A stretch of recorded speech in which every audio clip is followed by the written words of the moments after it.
एक राजा हुए, नाम जिनका सत्राजित। सत्राजित राजा के पास में एक मणि, आज मणि धारण करके निकल करके गए द्वारकानाथ श्री कृष्ण के समीप। जैसे राजमहल में प्रवेश किया, द्वारकानाथ श्री कृष्ण की नजर पड़ गई उस मणि के ऊपर में। अब भगवान की यदि माल पे नजर आ जाए तो वो कुछ छोड़ें क्या, वो तुरंत लेते हैं। पूछा, सत्राजित तुम्हारे परिवार में कितने लोग हैं? बोले कृष्ण ज्यादा नहीं, हम सब लोग मिलाकर के कुल 2.5 लोग हैं। एक मैं, एक मेरी पत्नी, एक मेरा छोटा भाई, नाम प्रसेन है उसका। तो बोले मणि का तुम क्या करते हो? ये मणि तो 8 भार सोना देती है प्रतिदिन। किसी के पास मिल जाए 8 भार सोना देने वाली, 2 कुंतल सोना रोज हो उसके यहाँ,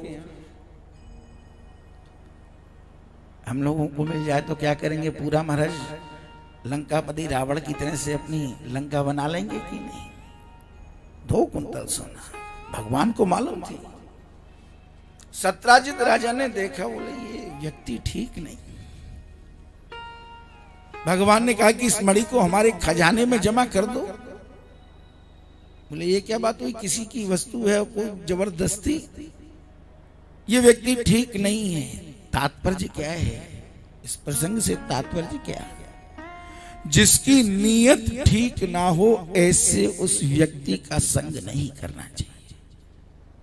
नीयत जिसकी बढ़िया हो, नीयत साफ हो, जिसकी नीयत साफ रहती है मेरे बंधुओं, वहां स्वयं ही बरकत होने लगती है। वहां परमात्मा स्वयं बरकत कराता है। सत्राजित राजा उठे और उठ करके सीधे अपने महल की ओर उतार करके मणि रख दी। और जैसे ही मणि रख दी, प्रसेन जी ने, छोटे भाई हैं, उन्होंने देखा हमारे बड़े भाई की वस्तु है। अब एक छोटा भाई बड़े भाई की वस्तु प्रयोग कर लेता है कि नहीं? अब अलग अलग है, नहीं तो पहले परिवार में एक ही सूट बनता था। सूट जब बड़े भाई को जाना है तो वो सूट पहन गया, जब छोटे भाई को जाना है तो वो भी पहन गया सूट। लेकिन कीमत वसूल कब होती है?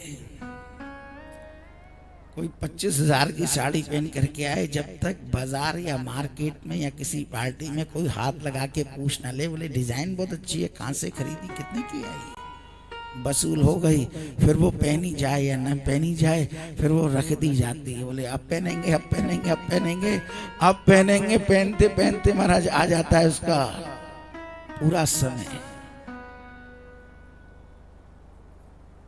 पहन आज मणि, निकले प्रसेन जी। बोले आज छोटा मोटा शिकार नहीं, आज तो हम बड़ा शिकार करेंगे। सिंह का शिकार करने गए, और जैसे ही सिंह का शिकार जब पहन लेते हैं ना, फिर सामने वाला दिखता नहीं, फिर तो केवल अपने आप को ही देखते रहते हैं। बोले अब हमसे बढ़ करके कोई नहीं, जो भी कुछ है हम ही हैं, मैं ही हूं, बस ये मैं ही जीवन में परेशान करता है उसे सारी जिंदगी। सिंह का शिकार करने गए, खुद ही शिकारी हो गए, मौत हो गई। बड़े भाई सत्राजित को मालूम हुआ कि मेरा छोटा भाई पहन करके मणि गया था, और उस मणि के ऊपर में नीयत खराब थी द्वारकानाथ श्री कृष्ण की, हो ना हो मेरे भाई को मारा है द्वारकानाथ श्री कृष्ण ने, मिथ्या कलंक लग गया। मालूम हुआ भगवान को। बोले अरे ये कलंक तो बहुत खराब चीज है। जीवन में कोशिश करनी चाहिए कि हमें किसी भी प्रकार का कलंक ना लगे, क्योंकि इस कलंक को धोने का कोई भी साबुन नहीं बना किसी फैक्ट्री के अंदर। एक बार लगा तो ये सारी जिंदगी साथ ही चलता है, कोई ऐसी फैक्ट्री नहीं बनी। लेकिन एक फैक्ट्री है, और वो फैक्ट्री है श्री कृष्ण, उस परमात्मा की शरणागति और सदगुरुदेव की कृपा। वही एक ऐसी फैक्ट्री है कि कलंक को भी धो सकते हैं। भगवान को याद आ गई, बोले लग तो चुका ही है, अब क्या करें? भगवान को उसी घड़ी याद आई अपने गुरुदेव गर्गाचार्य जी की। जब कोई दुख आता है तब गुरु जी की याद आती है, उससे पहले नहीं। इसलिए ध्यान रखो, जिन जिन के अपने अपने गुरुदेव हैं ना, महीने में 2 महीने में केवल राधे राधे करते रहो, बात बनती रहेगी। सारे रास्ते खुले ही रहेंगे, रास्ते बंद नहीं होंगे। याद आई गर्गाचार्य जी को, जब याद गर्गाचार्य जी की पहुंचे सीधे गर्गाचार्य जी के, गुरुदेव मिथ्या कलंक लग गया हमको, हमारे पास में तो वस्तु है ही नहीं। गुरुदेव ने भी सोचा, बोले कमाल कर दिया, शादी भी कर ली, विवाह भी हो गया, नाती पोते भी हो गए, याद नहीं किया ना शादी में याद किया ना नाती पोते हुए, द्वारिका बना ली तभी गुरु जी को भूल गया। बोले ठीक है, अब तू आया है। तो गुरु जी ने भी, गर्गाचार्य जी ने नहीं छोड़ा, बोले अब तो अनुष्ठान कराना पड़ेगा। फिर नहीं छोड़ते मौके को।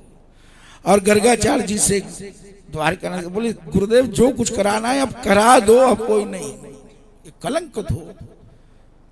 ब्राह्मणों को बिठाया, अनुष्ठान करने के लिए जन्म पत्री देखी भगवान की। चौथे घर का चंद्रमा, बोले यही तो कलंकी बना रहा है, आ गया चौथे घर में। बिठा दिया ब्राह्मणों को, क्योंकि भगवान का कोई काम, जो भी काम है वो ब्राह्मणों के द्वारा ही पूर्ण हो पाता है। इसलिए ये ब्राह्मण कौन है? ये ब्राह्मण भगवान के सिर मोर हैं, ये जानते हैं। समझ में आ गई? कौन कह रहा है? भागवत कह रही है, मैं नहीं कह रहा।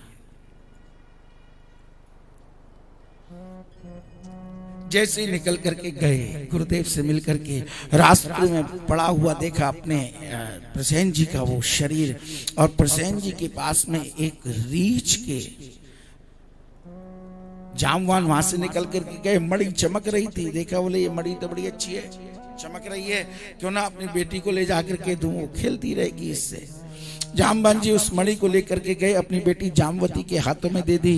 जब द्वारिकानाथ श्री कृष्ण उसी मार्ग से जा रहे थे तो क्या देखा कि प्रसेन जी का शरीर और प्रसेन जी के शरीर के पास एक रीछ के पैरों के चिन्ह बने पड़े। बोले हो ना हो इसी ने प्रसेन को मारा है। और उन्हीं चिन्हों के साथ साथ जब आगे बढ़े तो जामवान की गुफा के द्वार के ऊपर में जैसे ही पहुंचे तो क्या देखा कि जामवती उस मणि से खेल रही है। किस मणि से? जो मणि प्रतिदिन 2 कुंतल सोना दे। भगवान गए, तुरंत जाकर के मणि को उससे छुड़ाया जामवती से और अपने पास कंठ में धारण की। इतनी देर में जामवान आ गए। बोले मेरी बेटी का खिलौना इस पुरुष ने। दोनों में आज युद्ध शुरू हुआ। किसमें? जामवान में और भगवान में। युद्ध करते करते करते जामवान की एक एक नसें ढीली। तो इधर परिश्रमित हुए हमारे द्वारकानाथ श्री कृष्ण। बोले अब ज्यादा सताना ठीक नहीं। तुरंत भगवान ने लेकर के अपने हाथों में वंशी, तो कमर के अंदर में धनुष बाण लेकर के जो दर्शन कराया और जो जामवान ने दर्शन किया। बोले प्रभु आप भूल हो गई मुझसे।